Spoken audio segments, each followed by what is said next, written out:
life speaks to you all the time. The question is, are you listening? Because if you're not, life that whispers can get loud, super loud. And the reason that happens, I think, is that it really wants to keep you on course for you to become the person who you're supposed to be. And who are you? Who are this person that you're supposed to be? You know, only you can answer, but at least most of the people I know, they have really no clue. They are not even looking for this person. Maybe they forgot. They generally, when you ask, or when anyone asks, you get like a mix of a resume with an Instagram feed version.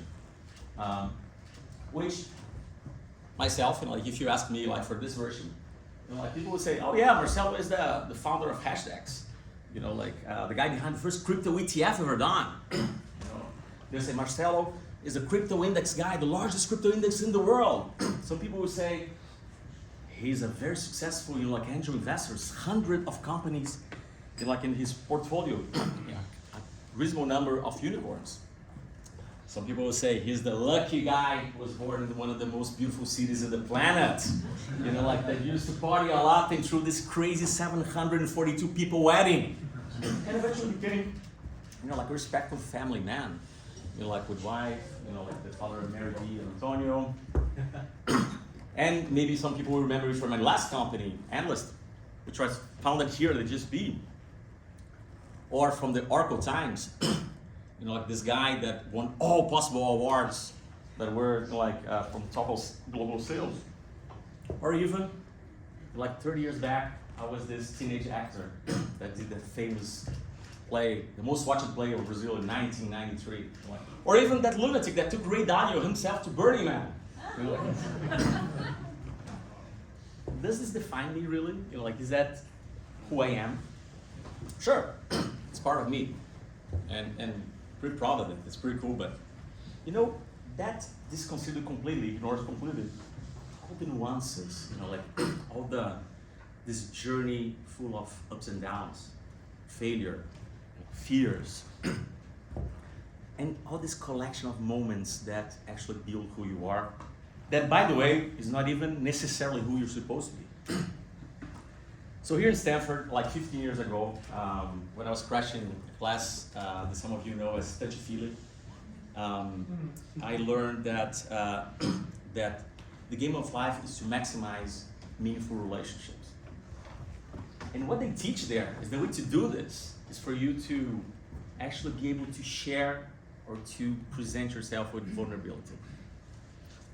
So that's what I'm gonna do now. I'm not gonna tell you all my accolades, all, you know, like my victories. Actually, I'm just gonna tell you a fractal of a story that for me was very hard, but it was like life talking to me to get me back on course. So the best place to start the story is here. So this is me at Go Flamengo, yeah. I was very small, and that was the first time that I actually tried to define myself. So it was the first time that I presented myself as an entrepreneur. Obviously didn't say like this. I told my father and I said, Dad, I will own a bank to give dollars to everybody. Because earlier that day, I was walking the streets of Paris. I grew up in France with my mother, and I saw this homeless guy who had a dog. And it was the first time that I figured out that a dog could be homeless too, you know, and that really created an impact in me. And then that was my solution. So I wanted to build something that created an impact.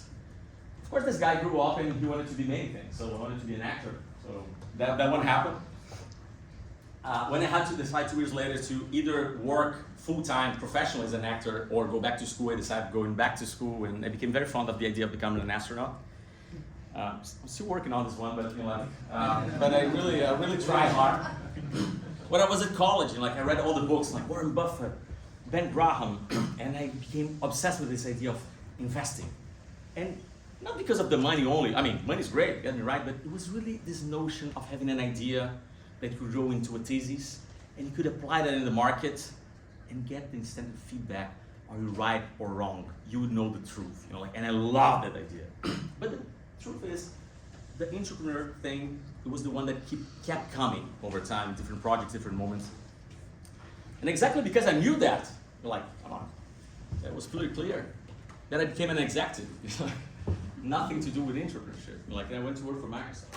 And get me right, Microsoft was great. Like, I learned a lot. Like, 3 years, fantastic. And eventually I decided to leave for Oracle to work with sales. I don't know how much you know, but Oracle is known to be the most brutal, corporate culture in the world for sales. The only thing that was 100% sure is that you would be fired. That was a given. Remember when I was leaving Microsoft, like the assistant gave me a strong hug, looked me in the eye, said, "I hope they don't break you," and wished for condolences. So that's really what happened. And so I went to Oracle. Did they break me? Oh my God, no. Like that one went fantastic because I was 23 years old. My peers were 40 plus. Like I was working 24/7. I loved that thing. I was learning so much. And Oracle, you could make real money. Early, my life was useful. So. And Oracle has something interesting because if you manage to not get fired, you become president of the company because you'll be alone there. You'll be the only one. So that was actually happening to me. So one of my bosses at the time came to me and said, "Look, Marcelo, you're on track to really run sales here for us in the country. So we need you to prepare. So take one of those executive educations and get prepared." So that was the moment that I learned that I went to Harvard. And that thing rocked my world, man. Like that thing changed everything, like absolutely everything. Because there, I found, so many different kinds of brilliance, and I was just used to the book smart guy. This was the genius. Like there you have like the entrepreneur genius, you have like the strategic genius, you have like the communicator genius, like the speaker, and all of that was celebrated. Oh my God, like mind blowing. And I just, it was just that glimpse said, maybe, just maybe, the world is bigger than Oracle. These companies are very good to make you believe otherwise, right? So next year I went to INSEAD, and after that was hands down, I'm going to business school. And people look at me and say, "Dude, you run hundreds of people. I mean, this boat has sailed. You want to get an MBA? Hire one. You don't go to business school. That's done. You missed this one." But I had this idea. Say, no, MBA is going to be good because of this and that. I had my theory. And then I had this last minute application. I got in, Chicago, MIT, and Columbia. I chose Chicago. I went back to Oracle, to tell the news, share the great news with my president. He looked at me and said, "You're not fucking going." I said, "What do you mean I'm not fucking going? I go if I want to go, I go, man. That's my life." "You're not going." And then that became a big argument. And the guy fired me on the spot. The golden boy of Oracle fired. There. That was tough. I mean, life was not speaking to me at the time. Life was screaming at me at that time. Saying, "Oh my God, But the thing is, was I listening? The truth is, I was not listening. I was hurt. I was in pain. I was disappointed, shocked even. So too much noise. But that's how life. I made up my story. This is good because I was leaving anyway. But it was not good. I didn't perceive that at the time. So anyway, life moved. The week after, I went to a wedding in Lisbon. Here you go, Ali. My good friend João Taron, he would run Oracle, in Lisbon, in Portugal and Spain. And there, there was this guy that I knew, that came across the wedding, came to me and said, "Marcelo, you're gonna leave Oracle, you're gonna move to London, you're gonna work with me at Salesforce, I'm running Europe, and we're gonna conquer the world." I looked at the guy and said, "Look, I was fired from Oracle last week." "You were fired?" I was fired I'm free then. I'm not gonna move to London, okay? But I'm gonna take Salesforce to Brazil, and I'm gonna be your peer. And the guy looked at me and said, "You're too young." And I said, but I knew the guy. I said, "How old were you when you were CEO of Telefônica Digital?" The guy was 30, I was 30. He looked at me and said, "Damn you sales guys." So. "All right, we're gonna do this. We're gonna send me a business plan. We're gonna next week send to Mark Benioff. We're gonna present it together, and we're gonna get this rolling." All right. We had a plan. So Salesforce, was there. And actually that happened. They approved the plan, a few months later. But they approved the plan for 1 year after. They said, "Look, we don't leverage here. We're doing China now. We need to fund this. So you're gonna start next year." I was in Chicago. I had time. That was great. Back and forth. But when something interesting happened, there's so much happening here in Silicon Valley that I literally changed Chicago for Stanford. So I was enrolled in Chicago, I was paying in Chicago, but I was spending time here crashing my friends' couches. I was attending classes here, like really crashing also the classes, but there was so much happening here, like it was that mobile moment, WhatsApp, Airbnb, Uber, like Instagram. This was out of control, and I mean, oh my God, I wanted to be part of this. And then I received a call from this guy, I'm over there in Rio. So this was my beach friend, but he was getting his MBA in Stanford too. And by the way, this guy is my co-founder today at Hashtags. But he says, look, there's a guy here and doing a great project. I mean, he's looking for a co-founder. You are the match. I heard this and said, dude, last thing in the world I want to do now is a startup, man. My life is a mess. Oh my God, Oracle, Chicago, all those things, Salesforce now. He said, no, great, but talk to the guy. Maybe, you can help him out. I said, yeah, that's easy. Let's do that. So this guy flies to Rio. Actually, he was going to Rio for a trip, the one in the left. And this is actually the photo of this meeting. We have a meeting that was supposed to be 45 minutes. I was busy then. And I canceled the thing and stayed the whole morning. I started having this itch, this bug. Oh my God, but I can't do that, this stuff. And the guy said, let's make this happen. Oh my God, it's perfect, it's a match. I said, dude, I'm not gonna do a startup now. Look at my life, it's a mess. He said, he played very well. I said, look, go you're gonna go to Stanford in 2 weeks. Go there and we talk again. I said, okay, that's easy, right? So that's what we did. I went there, I was super busy because I was doing a side project with the city of Rio. I had very little time, but we talked. He said, we need to meet again tomorrow. I said, man, I'm back to back. I can only meet 6 a.m. I said, great, 6 a.m. it is. I said, shit, man. Come on, leave me alone. So we went 6 a.m. in this Starbucks here, Camino Real with Stanford Avenue. 6 a.m. You had, but this night before, I was really talking to life, to God, to higher beings, to, I don't know, the universe. And I was asking, please help me out here because I think I want to do this thing, but it's just too hard. Salesforce, man, this is big deal, man. This is real money for a business that I know how to run. And by the way, Oracle fired me. I'm gonna rip them off. I'm gonna hire all their guys. You had that feeling, that very human feeling. Bad vibe. I didn't do that. But anyways, so as for a sign, and then the next day, 6 a.m., you only had 3 people at the Starbucks. Matt, myself, and a guy that stole his coffee that happened to be this guy here. Oh. And I was doing a computer company. So I had with me there, the guy running the largest computer company in the planet. So then I no, I have time. I have 6 minutes more. Oh yeah, no, I have time. 6 minutes more. It's 51 and 30 seconds.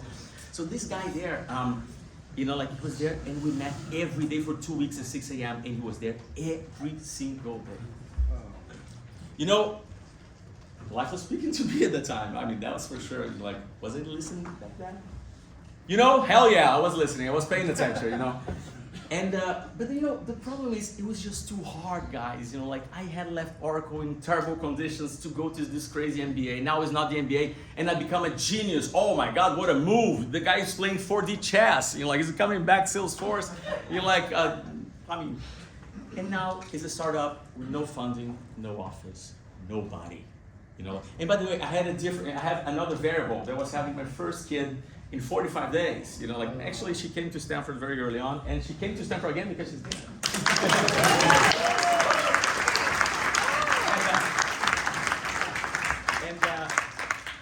and it was just so hard, but what I realized that these was the externalities. It was my fear of judgment. It was my, I said, oh my God, it's money. It's, I don't know what people will say.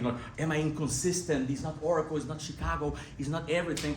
And the truth is, it was just me fighting with all this stuff that was not me, because what I wanted to do was to become an entrepreneur. And by the way, this was not even good news. This was the old stuff. 40 years old, all my life. And then I took the jump. And this is the first picture, of when I founded the company, just outside here, in Arbuckle, and life whispered, and this time I listened, and the thing is, it was painful as hell, but it was the way to bring me back in course, and thank God I listened, because who knows how miserable we'll be in what we'll be doing, for the wrong reasons. Ray Dalio himself, yep, same guy, the Birdie Man, he told me, he gave me this quote of his, that pain plus reflection equals progress, which is a great one. And it's not that you should look for pain, you should try to avoid pain actually. But if pain comes, making a use of that, because life is gonna be speaking to you all the time. Sometimes it's gonna scream most of the time, or sometimes it's gonna whisper. But the game here, the hack here, is for you to try and to train yourself to listen, so it doesn't need to scream. So I'm gonna leave you with this one last question, which is, do you have the courage to listen to life? Do you have the courage to figure out who you really are? And do you have the courage to go ahead and become that person? I'll be cheering for you.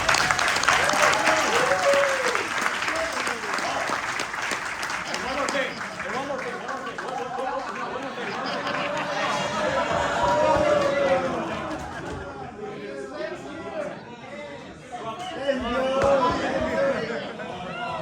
So I've done this. I became an entrepreneur, I became an actor, not the astronaut, right?